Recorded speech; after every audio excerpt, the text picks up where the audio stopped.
मराठा आरक्षणासाठी आवाज उठवेल त्याच्यासोबत मी अगदी प्रामाणिकपणे जातेने स्वतः हजर राहायची। आणि मनोज जरांगे सोबत जरी मी स्वतः हजर नसेल तरी मी सोशल मीडियाच्या माध्यमातून वारंवार त्यांना सपोर्ट करत होते, त्यांची बाजू घेत होते, मांडत होते, त्यांच्या बाजूने बोलत होते। त्याचं कारण ते मराठा आरक्षणासाठी लढा त्यांनी उभारला होता आणि म्हणून मी मनोज जरांगेच्या सोबत होते। नेमकं कुठे आक्षेप आहे तुमचा? आता गेल्या काही दिवसांपासून तुमच्या व्हिडिओमध्ये तुम्ही सातत्याने जरांगेंच्या विरोधात बोलताय, कुठे चुकतंय जरांगेंचं असं तुम्हाला वाटतं? जरांगेचं खरं तर अगोदरपासून चुकतच आले। त्यांनी जे काय महाराष्ट्राला वेड बनवलं, जे काय तिथं दंगल घडली का घडवली, खरंच त्याचा सरकारने ना शोध लावावा। आता ही शंका निर्माण व्हायला लागली। त्या दंगली तिथं जे काय झाली, मारहाण झाली, पोलिसांकडनं लाठीचार्ज झाला, त्याच्यानंतर अखंड महाराष्ट्राने उद्रेक महाराष्ट्राचा बाहेर निघालाय। त्याबरोबर मी होते, कारण चळवळीची कार्यकर्ता मी आहे, चळवळीचा भाग मी आहे आणि तेव्हापासून मी मनोज जरांगेला त्यांच्यासोबत मी जोडल्या गेली। मनोज जरांगे कोण हे मला वाटतं मीडियाला पण माहित नसेल अगोदर। हे बोलतायत मी या संघटनेत काम केलं, त्या तुम्हाला तरी माहिती होतं का मनोज जरांगे कोण आहे अगोदर? ज्या वेळेला लाठीचार्ज झालाय, अखंड महाराष्ट्राने त्यांना डोक्यावर घेतलं, सर्व पक्षीय आमदार त्यांना भेटायला गेले, अगदी डॉक्टर प्रकाश आंबेडकरांपासून ते पार जलील असेल, राजसाहेब ठाकरे असतील, पडळकर असेल, सर्व सत्ताधारी आणि विरोधी पक्ष सर्वच त्यांना भेटायला गेले। आणि त्याच्यानंतर मनोज जरांगेचा चेहरा हा महाराष्ट्राने बघितला आणि महाराष्ट्राने त्यांना डोक्यावर घेतलं। त्याचं कारण सर्वसामान्य तळागाळातल्या लोकांनी त्यांना सपोर्ट केलाय आणि म्हणून आज मनोज जरांगे जे काय आहे व्यक्तिमत्व ते आपल्या समोर आहे। त्याचं कारण एवढं मोठं आहे ना की मनोज जरांगे भोळा बाबडा माणूस, साधा सरळ बोलणारा, अगदी आपली भाषा शैली आहे ती न बदलणारा, अगदी म्हणजे जी सभ्य भाषा नाही म्हणता येणार त्यांची, जी भाषा शैली आहे किंवा जे काय आहे त्यांचं त्या भाषेत बोलणारा, म्हणून महाराष्ट्राने आणखी जास्त त्यांच्यावर विश्वास ठेवला की नाही। आता आम्हाला अगदी महाराष्ट्रासोबत मीही विश्वास ठेवला होता की आम्हाला निस्वार्थ नेतृत्व मिळालं। मी 1 महिन्यापूर्वीपर्यंत होते, जोपर्यंत तुम्हाला सांगते मला काही गोष्टी बऱ्याच प्रामुख्याने लक्षात येत होत्या। ज्या वेळेला नामदेवराव जाधव यांच्यावर शाईफेक झाली त्याही वेळेला या माणसाने ब्रशब्द त्यांच्या बाजूने काढला नाही। ज्या वेळेला मंगेश साबळेंनी गाडी फोडली त्याही वेळेला मंगेश साबळेला हा माणूस म्हणतोय कोण आहेत ते मला माहित नाही, मी ओळखत नाही त्यांना। ज्या वेळेला मला गलिच्छ भाषेत बोलले जाते, मी याची बाजू घेऊन भुजबळला एवढं ट्रोल केलं होतं, मी तळतळीनं बोलतीये की माझा भाऊ आजारी आहे, मला या लोकांचा विरोध करायला मी एकटी बस आहे, परंतु आता मला वेळ नाहीये त्यांना उत्तर द्यायला। मला ही लोक फेसबुकला फोन करतायत, व्हॉट्सअपला कॉलिंग करतायत, मला गलिच्छ भाषेत बोलण्यात येते, माझ्या लेकींना बोलण्यात येते। तुम्ही फक्त याच्या सोशल मीडिया 24 तास तुमच्या सोबत होती, तुम्हाला काय मीडिया बोलवायची गरज नव्हती। फक्त एक 30 सेकंद तुम्ही बोला माझ्यासाठी की त्या संगीता वानखेडेला का तुम्ही ट्रोल करताय, तिला एकटी समजू नका, बस एवढंच बोला असं म्हणत होते मी। का तर माझ्या मुलींपर्यंत आले, गलिच्छ मी सांगू शकत नाही तुम्हाला एवढं माझ्या मुलींना बोलण्यात येत होतं, भुजबळचे कार्यकर्ते बोलत होते, परंतु या बाबाचं वक्तव्य असं होतं की मी त्या बाईला सांगितलं नाही बोलायला। कुणीही उठतंय आणि काय उगाच प्रसिद्धीसाठी काही करताय, हे मी नाही बोलणारे, मला आरक्षण महत्वाचं आहे, हे मला माझ्या त्यांच्याही सहकार्याने आणि माझ्याही भावाने तिथल्या मला ऐकवलंय त्याचं बोलणं। आणि त्यावेळेला फार मनस्ताप झाला की अरे आज मी एवढं या माणसासाठी, आणि मग नंतर मला काही गोष्टी त्यांनी सांगितल्या की ताई आम्हाला बऱ्याच दिवसापासून असं वाटतंय तुम्हाला सांगावं, शांत बसा, पण तुम्ही कुणाचं ऐकत नसता हे आम्हाला माहितीये। आणि मग त्यांनी मला म्हटलं हे माझ्याही लक्षात येत होतं, ह्या गोष्टी माझ्याही लक्षात येत होत्या की अरे हे कुठेतरी चुकतंय, काहीतरी गडबड आहे।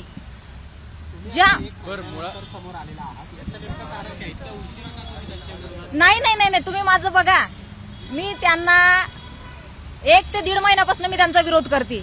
मी आता नाही, मी माझं युट्यूब चॅनल असेल, माझा फेसबुक असेल, मी त्याच्यावर त्यांचा विरोध करतेय। मला ट्रोल करण्यात येतंय, मी रडतीये ढसाढसा, मी विषाची बाटली घेऊन सोशल मीडियाच्या पुढे बसतीये, फेसबुक पुढे की मी विष पेईल, मला ट्रोल करू नका, माझ्या लेकींना बोलू नका। मला उदयनराजेंच्या सहकार्यांचे फोन येत आहेत, ताई उदयनराजेंना आम्ही तुम्हाला भेटण्याची तरतूद करतोय, तुम्ही इकडे या साताऱ्याला, म्हणजे लोकांची तोंड गप्प होतील। आज छत्रपतींची गादी मला सपोर्ट करायला तयार आहे, परंतु हा माणूस फोन करून एक शब्द बोलत नाही हो सहानुभूतीसाठी सुद्धा, की कधी काळी या भगिनीने आपल्याला मदत केलेली आहे, खंबीरपणे आपल्यासाठी उभी राहिलेली आहे सोशल मीडियावर। नाही या माणसाचा मला फोन नाही आला किंवा याच्या सहकार्यांचा सुद्धा परत नाही फोन आला मला। मुळात प्रश्न असा आहे की तुम्ही म्हणताय की तुम्ही 1 महिन्यापूर्वी त्यांच्या बरोबर होतात, अनेक वेळा जरांगे असं बोललेले आहेत की मी स्वतः समाजाशी बोलतो, सहकार्यांशी बोलतो आणि मगच निर्णय घेतो। असं काय झालं एक महिन्यानंतर किंवा एक महिन्यापूर्वी की त्यांनी तुमच्याशी बोलणं टाळलं किंवा समाजाशी ते बोलत नव्हते का, असा तुमचा आरोप? नाही, अजिबात नाही. हे फक्त कॅमेऱ्यासमोर बोलण्यासाठी होतं. तिथल्या सहकाऱ्यांनी सगळ्यात महत्वाचं बारसकर महाराजांनी त्यांनी सांगितलंय, तुम्ही सगळ्यांनी बघितलंय काल, त्यांनी सुद्धा त्यांच्या मुलाखतीमध्ये त्यांच्या बाईटमध्ये सांगितलंय की काहीही कुणालाही विश्वासात घेत नव्हते. ते फक्त एकच फोन यायचा आणि त्यालाच विश्वासात घ्यायचे आणि त्याला शरद पवारच असणार आहे. हो, कुणाचं असणार आहे तुम्ही प्रामुख्याने बोलते. शरद पवाराचाच फोन त्या माणसाला चालू आहे. अख्खे आंदोलन जे काही उभारले गेलेत ना, आंदोलनाचा खर्च जो काय आहे ना तो शरद पवारांनीच केलेला आहे.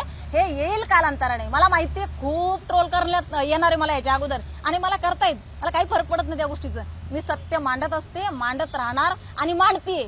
माझं तोंड कुणी गप्प करू शकत नाही. पण तुम्हाला असं का वाटतं की हा सगळा डाव जो आहे तो शरद पवारांनीच आखला गेला? तुमच्याकडे काय प्रूफ आहे? येस, अहो दिसतंय उघड्या डोळ्यांनी. काय प्रूफ बारसकर महाराजांकडे. आणि सगळ्यात महत्वाचं पहिलं तुम्हाला एक शब्द सांगते मी, तो विसरून जाईल परत, आणि बोलते मी नंतर की मला का वाटतं ते.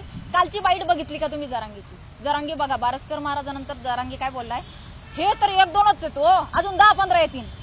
आलेले आहेत बाहेर. काय होतं माहिती का, करोडो मराठा समाज त्याच्या सोबत होता. कोण यांना अंगावर घेईल म्हणून लोक घाबरत होते. मला पण सल्ला देत होते की ताई मुलींकडे लक्ष द्या, तुम्ही सिंगल मदर आहे, जाऊ द्या. हो, खूप गलिच्छ बोलल्या जाते ताई, तुम्हाला मनस्ताप होतो, तुमच्या भावाला जर तुमची गरज आहे तुम्ही त्याच्याकडे लक्ष द्या. हे मला प्रामुख्याने समाजातले काही विद्वान व्यक्ती सांगत होते, अभ्यासू व्यक्ती सांगत होते. पण मी खरं बोलायला भीत नसते. असू दे, काय होईल ते होईल, मी शांत बसणार नाही. का बरं यांना काल सांगण्याची गरज पडली की 10-15 जण आणखी येणारे बाहेर? कारण यांचे मतं पटलेले नाहीत आणि फुटलेले आहेत सहकारी, आणि ते बाहेर येणार आहेत हळूहळू. बाहेर 100% येणार आहे. राहिला विषय की तुम्हाला का वाटते, ज्या वेळेला सर्व पक्षाचे आमदार, खासदार, पुढारी सगळे काही आधी आजी माझी सर्व ज्यांना भेटायला गेले होते, यांनी कुठल्याही पक्षाच्या नेत्याला एवढं आवर्जून, एवढं म्हणजे नाही का आत्मीयतेने कुणालाच उत्तर दिलं नाही. किंवा यांची जी भाषा होती ती अरेरावीचीच भाषा, बरोबर. परंतु शरद पवार गेल्यानंतर यांची भाषा बघा. शरद पवार ज्या वेळेला बोलले, नाही मला बसायचं नाही, मला उभं राहून बोलायचं. राज ठाकरे पण बोलले होते. राज ठाकरे पण बसून नाही बोलले. हो, मी कुठल्या पक्षाचे नाही, पुन्हा एकदा सांगते, फक्त मी जे बघितलं त्याच्यावर बोलतीये. हे यांचं वक्तव्य जे होतं ना, बाबाओ साहेबाची काय एनर्जी, साहेबाची एनर्जी दिसली का तुला? बाकीच्यांना एनर्जी नव्हती. म्हणजे हे कुठेतरी लक्षात येत होतं. परंतु असं वाटायचं मराठ्यांना आरक्षण भेटतंय ना, मरू दे, जाऊ दे, या गोष्टीकडे कानाडोळा करू. असं नाही, लक्षात येत नव्हतं. लक्षात येत होतं. परंतु जर फुटल्या गेलो तर नको. एक तर मराठा एवढ्या वर्षानंतर एकत्र आला होता, एवढ्या वर्षानंतर एकत्र आले होते, कुठेतरी एकमत झालं होतं, आणि आता नाही फुटायचंय आपल्याला, मरू दे, जाऊ दे असं म्हणून तोपर्यंत त्यांच्या सोबतच होते हो मी. पण ज्या वेळेला काही गोष्टी लक्षात आल्या की हा माणूस फक्त राष्ट्रवादीच्या कार्यकर्त्यावर ज्या वेळेला गुन्हे दाखल होतात, अंतरावली सराटीमध्ये दगडफेक करणाऱ्या ज्याच्या घरामध्ये जिवंत काडतूस सापडले, त्याच वेळेला याचा उद्रेक बाहेर निघाला. आमच्या कार्यकर्त्यांना अटक करायची नाही. फक्त तेच राष्ट्रवादी शरद पवारांच्या गटाचेच तुझे कार्यकर्ते आहेत का? पुण्यामध्ये जरा बघितले बॅनर कुणी लावलेले होते? राष्ट्रवादीच्या पदाधिकाऱ्यांनी. बरं, या माणसाचा मला याच्यावर जायचं नाही, हिंदू मुस्लिम वगैरे मला याच्यावर जायचं नाही, पण मला मात्र माझ्या छत्रपतींची शिकवण आहे आणि मला ती मांडायची आहे. छत्रपतींनी स्वराज्याची स्थापना, हिंदवी स्वराज्याची स्थापना पुण्यामध्ये केली. या माणसाने पण इथं आल्यावर यांचं स्वागत झालं. यांचं स्वागत कुठं झालं बघितलं असेल मीडियावाल्यांनी. यांचं स्वागत कुठे, त्या काय मस्जिद होती का काय होती ती, दर्गा काय होतं तिथं यांचं स्वागत झालेलं.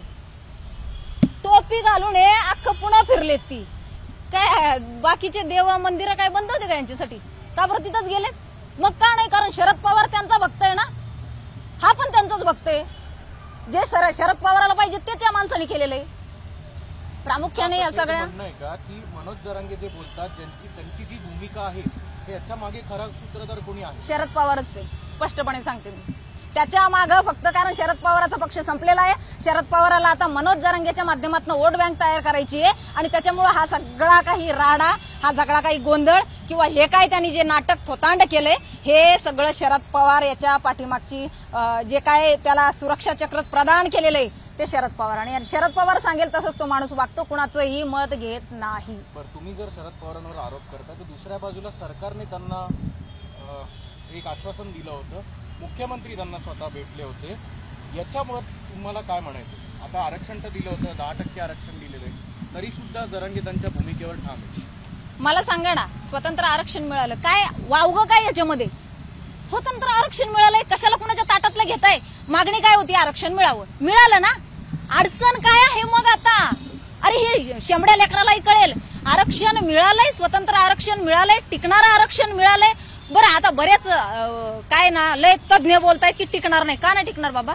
फक्त महाराष्ट्रालाच लागू केलंय का 50%च्या वर? 22 राज्यांना 50%च्या वर आरक्षण लागू झालेलं आहे आणि ते टिकलेलं आहे, घटनाबाह्य आहे. मग आपलं का टिकणार नाही? म्हणजे काय सगळं मिळून सुद्धा गोंधळ घालायचा, कारण येणाऱ्या 2024च्या निवडणुकीमध्ये हे सगळं काहीतरी माजवण करायचंय फक्त. कारण शरद पवाराचा पक्ष संपलेला आहे आणि शरद पवारांनी हा माणूस उभा केलेला आहे, कारण हा सगळ्यांना शिव्या घालतोय. पण शरद पवाराला कधीच चुकीचं बोलत नाही. अरे त्याच्यामुळेच तर आतापर्यंत आम्हाला आरक्षण भेटलं नाही ना. आरक्षणाचा मारेकरीच तो माणूस आहे. का बरं तू त्याला बोलत नाहीये? का त्याच्या विरोधात एकही ब्र शब्द हा माणूस काढत नाहीये? का नाही काढत आहे?